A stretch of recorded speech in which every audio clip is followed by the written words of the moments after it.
Welcome to this special edition of Diabetes Core Update, where we will discuss respiratory, virus vaccinations, and vaccine hesitancy in people with diabetes.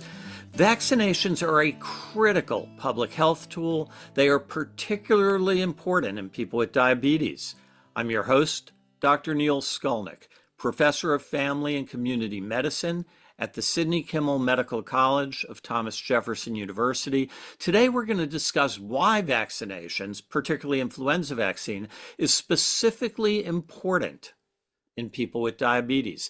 Then we're going to discuss the rise in vaccine hesitancy, some reasons why this might be so, and some ways to address vaccine hesitancy in the office. This special edition of Diabetes Core Update is sponsored by Sanofi. Joining us today to discuss this topic are two expert clinicians. One is familiar to you, my co-host on Diabetes Core Update, Dr. John Russell. Dr. Russell is a professor of family and community medicine in the Sidney Kimmel Medical College of Thomas Jefferson University and chair of the Department of Family Medicine at Jefferson Health, Abington. Dr. Russell has lectured extensively on vaccinations with a particular interest in influenza vaccination. John, welcome. Neil, it's great to be with you. Also joining us today is Aaron Sutton, who is a licensed social worker and is a behavioral health faculty at the Family Medicine Residency program at Abington Jefferson Health. He also serves as the Chief Wellness Officer for Graduate Medical Education at Jefferson Health Abington. Welcome, Aaron. Thank you, Dr. Skolnik. It's always a pleasure to be here. John, let's start by going over the basics of influenza vaccine. What are the recommendations for vaccination of people with diabetes, the specific issues for people with diabetes around nasal flu vaccine, and finally, the recommendations for the preferred vaccine for people over 65? Neil, be happy to. So, in certain ways, it's simple that the ACIP CDC many years ago recommended an annual influenza vaccine for everyone in the United States over 6 months of age. So it's simple. Every patient we have with diabetes is going to be recommended to get a flu vaccine. Now, there are subtleties. So there were recommendations that started about 3 years ago of a preferential group of vaccines for people who are over the age of 65. And that would include the high-dose influenza vaccine, the adjuvant flu vaccine, or the recombinant flu vaccine. They don't really parse out that one is recommended over another. Any one of those would be recommended preferentially over a standard influenza vaccine. There are also some studies that show some increased efficacy of the recombinant vaccine in patients down to the age of 50, which might be a lot of our patients who have diabetes. There's been a nasal flu vaccine out for many years now. It differentiates itself in that it's a live vaccine and it's administered nasally. That vaccine should not be used in any patient over the age of 50. And because it is a live vaccine, it should be not used in our patients with diabetes. Now, so why are flu vaccines important in our patients with diabetes? Well, of our roughly 34 million Americans that have diabetes, if they had influenza, they have a 3 times higher rate of dying. They have a 6 times higher rate of hospitalization for influenza. And even if they get influenza and don't end up in the hospital, they have increased risk of worsening glycemic control, increased renal and cardiovascular risks that might be associated with their influenza infection. That's impressive. So it really makes a good case for giving the flu vaccine to people with diabetes, for it being particularly important for people with diabetes. Now, I think that while most of our colleagues might not know the exact data, they're generally aware that flu vaccine works and that it decreases serious hospital-level respiratory infections with influenza. A lot of the time, my experience is people are surprised to learn that giving influenza vaccine can actually lead to a lower risk of cardiovascular outcomes, particularly during flu season. Can you tell us a bit about that? Yeah, there was a study that was in the journal Heart by McIntyre that was a Scottish study and looked in the 3 days after being diagnosed with influenza. You have a 9-fold increased risk of having an MI, and you have a 7-fold increase of having a stroke.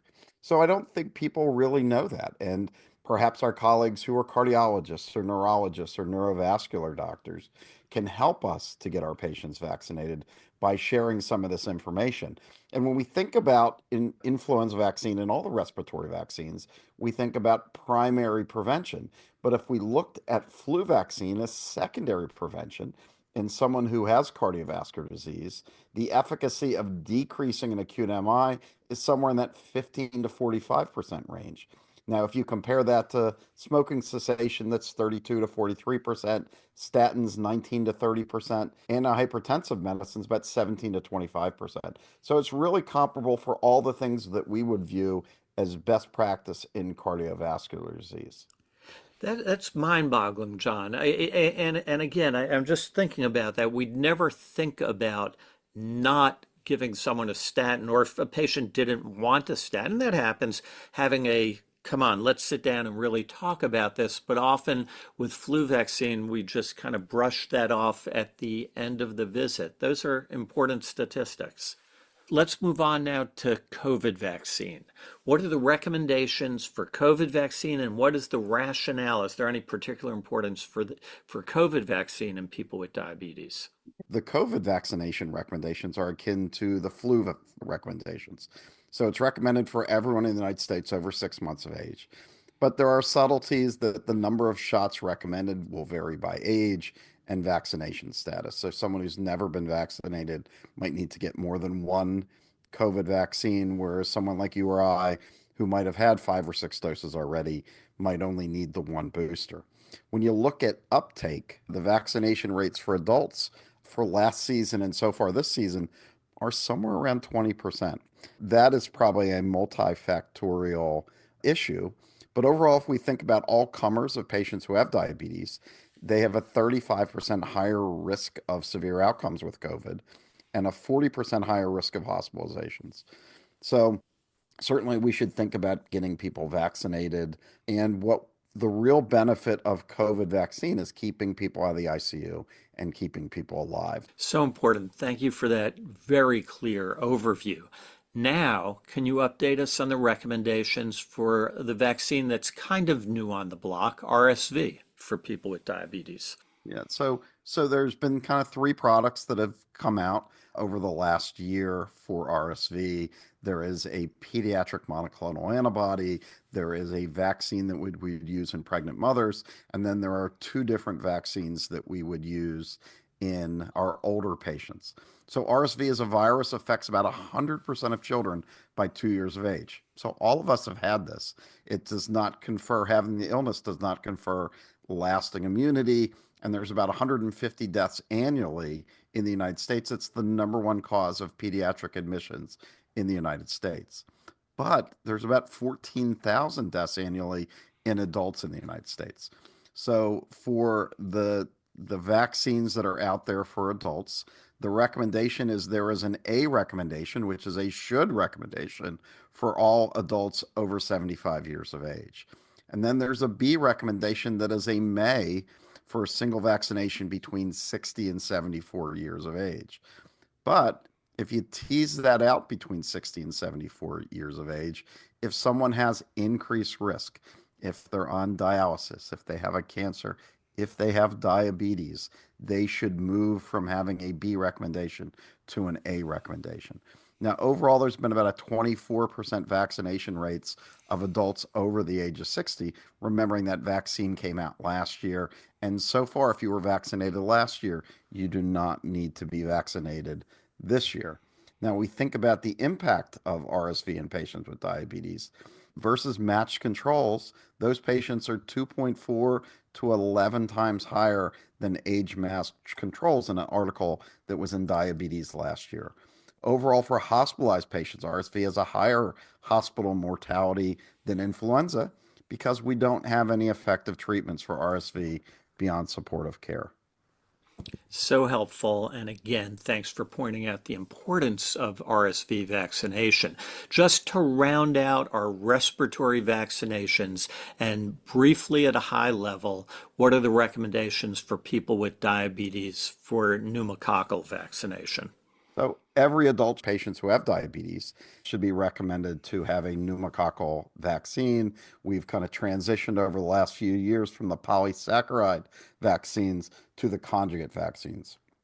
So any That's patient over the age of 18 probably should be recommended to get one of the conjugate vaccines, probably the conjugate vaccine that has either 21 or 21 different serotypes.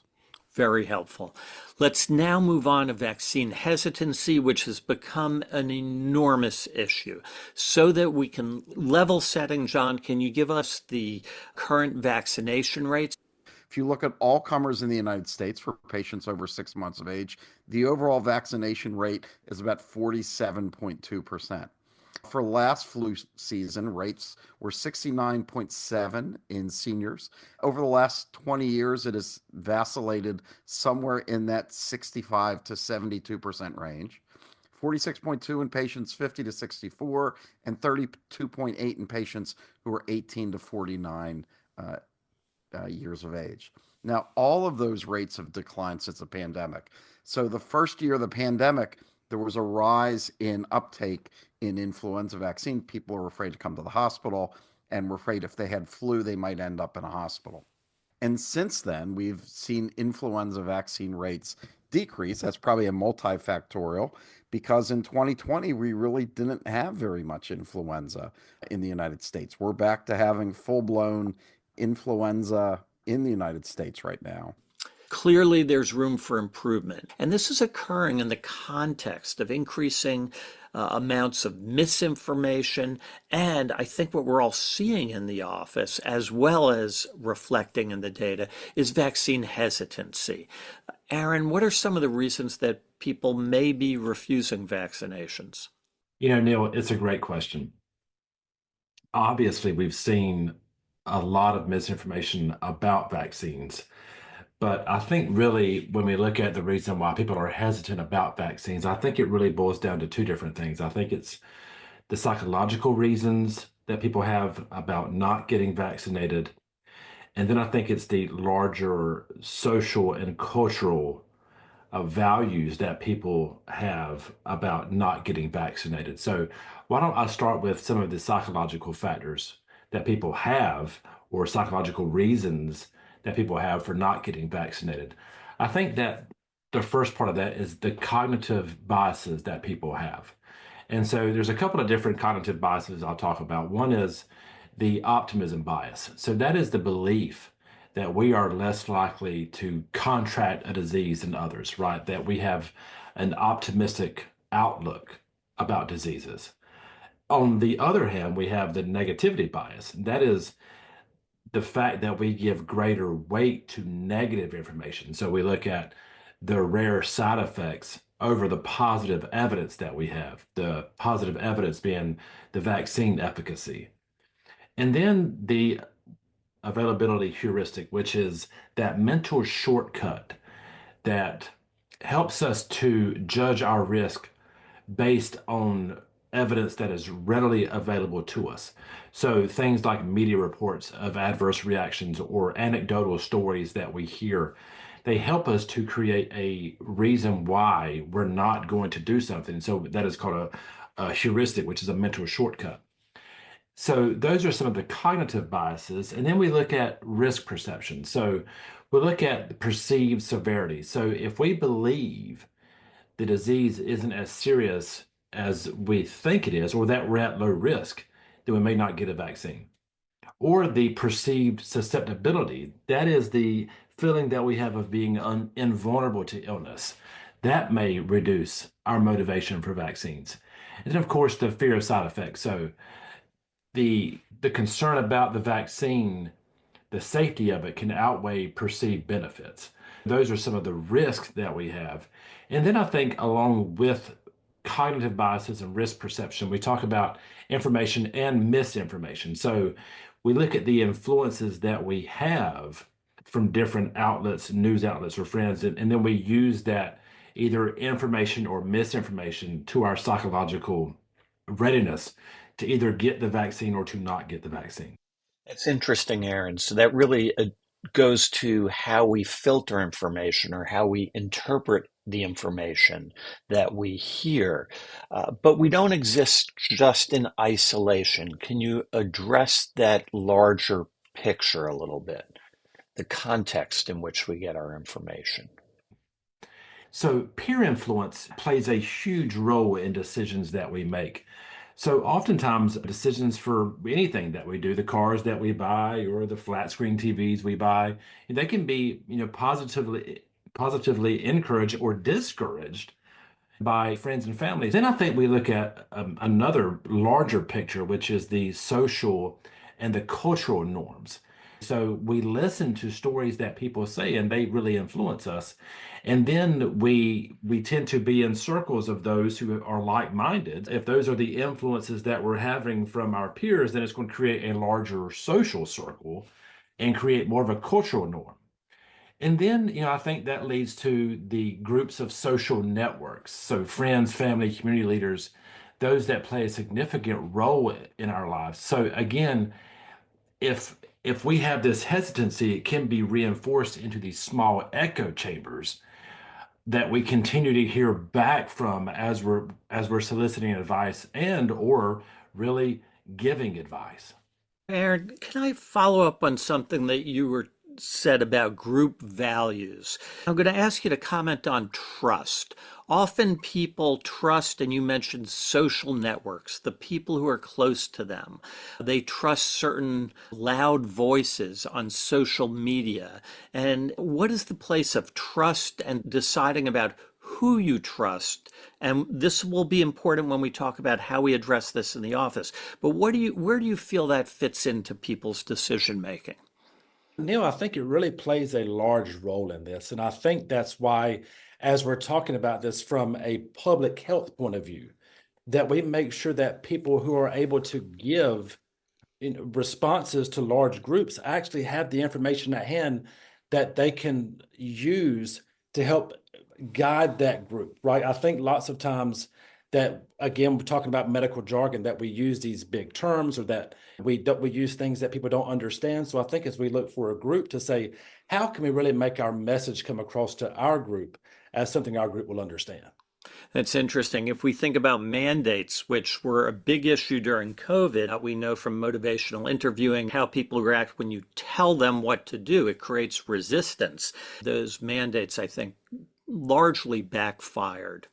That's that authoritarian approach. But I think that authoritarian approach and how it impacts our autonomy is really for people get this digging their heels in approach. Yeah. Now, John, before we go into how to address this in the office, I'm curious if you have any other thoughts on where this is all coming from.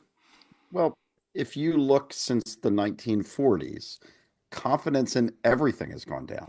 Our confidence in government, our confidence in organized religion, our confidence in everything else. And medicine has suffered from the same decline in social capital that everyone else has.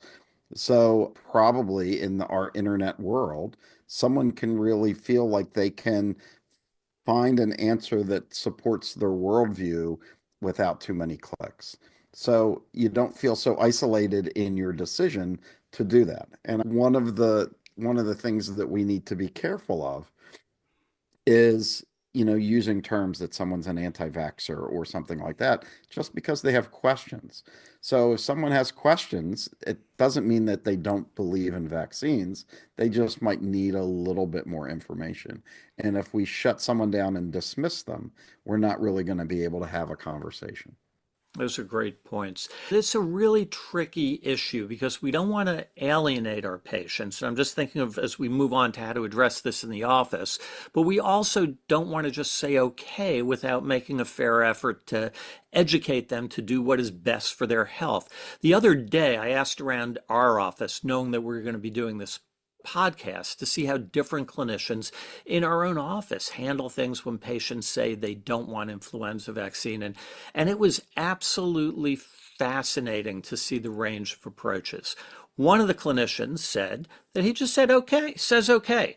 He doesn't want to argue with the patient. He doesn't want to lose his credibility and trust for other issues that he felt were more important. In the case we were talking about someone with diabetes, that person also didn't want to be on a statin, and he wanted to save that social capital essentially for that decision. And he felt that often when people say they don't want a vaccine, they've already made up their minds. But what was interesting, another physician who was in the room, someone we all know who's a seasoned physician, Dr. Mira Shah, told me that this issue came up earlier that day. And she said she wouldn't take no for an answer from the patient. And she actually said to the patient, I'm going to quote here, if I recommended flu vaccine to my 80-year-old father, as well as my 1-year-old son, then you're going to need to get the vaccine too.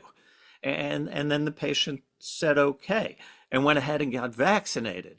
And Aaron, can you help us understand different strategies that we might use in the office with patients in order to help them make the right decision for them? I want to go back to the comment that Dr. Shaw had made, because I think that's a really good approach.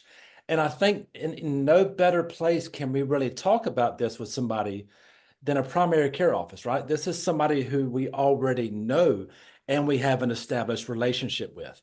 So we can really relate to their shared values.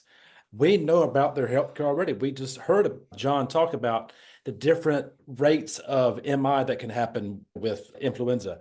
So we already know if somebody has different comorbidities that they may be more at risk. So we can have that conversation with them and use those values that we have to help them understand that even though this is one vaccine, this may really be something that can help you in a lot of different areas.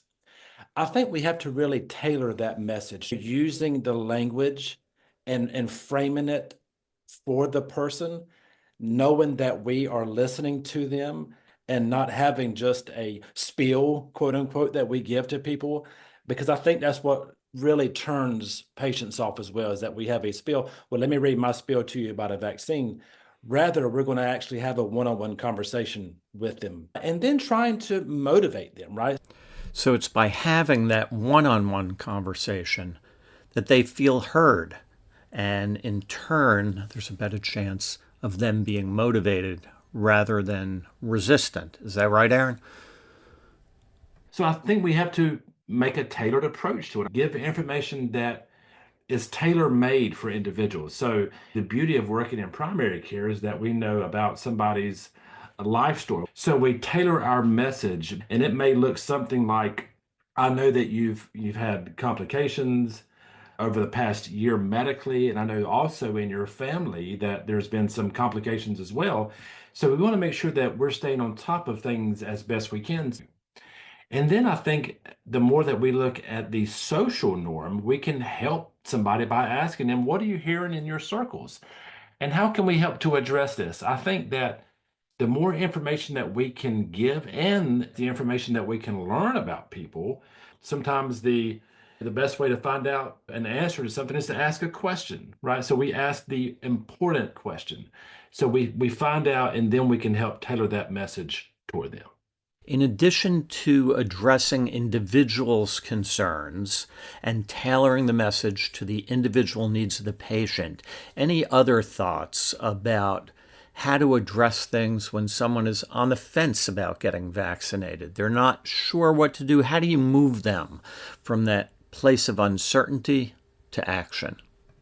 So if somebody is on the fence and they're ambivalent, how can we really motivate them? And I think that we can do things like norm setting, right? So really emphasizing that people getting vaccinated now really is becoming a social norm in many communities. I think trying to make it easy. We can talk about where can you find these vaccines at in lots of primary care offices. We're actually having these vaccines on hand now. This is not going to be you leave and get this vaccine somewhere else. And then I think we need to really highlight some of this data without overwhelming people. I think that really in these brief, succinct conversations, we want to make something heard.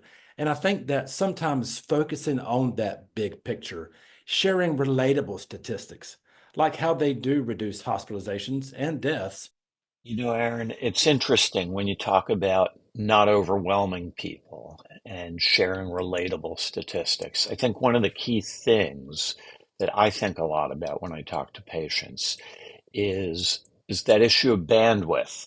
I know a lot. We spend a whole podcast talking about flu vaccine. We go to lectures and learn statistics. All very nice, but that has to be translated into an easy, small, digestible information for patients. When we think about bandwidth, if there's too much information, the whole system shuts down. And I think it's the same with communicating to patients. I think those statistics that John said earlier about decreasing the rate of hospitalization, decreasing the rate of heart attacks, boy, that becomes important and impactful. We don't have to tell the whole story. If we tell the part of the story that is relevant to that patient in front of us, we potentially have a win. And then also maybe tell a story, right? Combine facts with a personal story or testimonial from patients who regretted not getting vaccine, or in contrast, from somebody who benefited from it. Then I think we need some specific messaging around the different types of vaccines. Annual flu vaccines don't just protect you, but also the elderly and babies, as Dr. Shaw was saying earlier. I think that message toward the flu is good. And then I think that a message for COVID, such as COVID isn't over. Vaccines are still our best defense against severe outcomes of COVID. And then with RSV, right, a new novel vaccine, that they're especially critical for older adults and infants. This is a huge step forward for us in protecting those at highest risk. John, I know this is an area you've thought a lot about. Your thoughts about how to approach things in the office. Well, when we actually look at kind of data wise what moves the needle, the biggest influence on someone taking a vaccine is a strong recommendation from their personal clinician. So I think us recommending it goes a long way. I think part of that recommendation, the personal narrative can really help. I've gotten a flu vaccine every year for the last 40 years. Everyone who lives in my household has been vaccinated. Everyone who works in this office has been vaccinated. So I think a lot of that kind of really helps. And the other thing is to just give some information in a succinct way and decide what are the two or three bullet points and say, this is something you could think about. You could come back another time and get the vaccine another day. So instead of turning something into a big fight, and I think the other thing is also kind of learning a little bit when to kind of not push it. And if there are people who are very kind of closed to that and you spend 10 minutes of their visit kind of fighting about something, you're not going to move the needle. And probably you're going to damage that relationship over something that someone already has a preconceived notion about. So giving people some information, there are VIS statements on all the vaccines that are CDC, ACIP approved bits of information that you can give to someone and they could read it and certainly come back and talk about a different day. It's interesting, John, something that you said, having a sense of where the patient is at. The author Stephen Covey said, first understand, then seek to be understood. And that person who's saying no, sometimes it's just, I don't trust the system, I don't trust anything. Sometimes it's more specific, and we can't address a concern until we know a concern. The other thought I have is that it is different for each of us as clinicians and different for each of our patients. You and I, we've been practicing over 30 years each. A lot of the patients we see, we know them, they trust us. They have a long history of trust. And we just say, as Dr. Shaw did, this is what you need to do. And if they don't agree immediately, we already have a sense who we can push. It's very different if you're in an urgent care or if you're a young physician seeing someone for the first or second time. Because a few years ago, I read an article by George Shultz, the former Secretary of State, and it was an editorial in the Washington Post, and he was 100 years of age when he wrote it. And he said that It's all about trust. And I pulled this and I'm going to quote from it because I think it's so insightful. And he said, I'm struck that there's one lesson I learned early on and then relearned over and over. Trust is the coin of the realm. When there's trust in the room, whatever room that was, good things happened. And when there wasn't, nothing happened. John, I like what you said, that you decide when to really pursue something. And there are times not to, because we leave that door open and come back. We're about out of time. John, are there any final thoughts you'd like to share for our listeners? I think vaccines are one of the cornerstones of primary care, one of the most cost-effective ways to have primary prevention. If you go back 100 years, the average American lived to be about 47. So a lot of great things have come out of vaccines. And I think in medicine, I still think we need to be proponents of the science and advancing this, but we need to work on figuring out a way to meet patients where they're at to convey the importance of the scientific message. Aaron, any final thoughts you have? I think we also, as John said, I think we need to be stewards of science here, in that with the science rapidly changing and creating vaccines, I think we need to be really able to explain to patients how these vaccines are made and how they can be so beneficial for us. I think that being transparent, again, I think that trust goes hand in hand with that word transparency. I think that really trust is built when people know exactly what we mean when we're saying something. Excellent points. Dr. John Russell, Aaron Sutton, thank you so much for joining us. And most of all, of course, to our listeners, thank you for joining us for this edition on vaccination and addressing vaccine hesitancy in people with diabetes. This special edition of Diabetes Core Update is sponsored by Sanofi. We thank you for listening. For the American Diabetes Association, I'm Dr. Neil Skolnik. Till next time, stay safe and keep learning.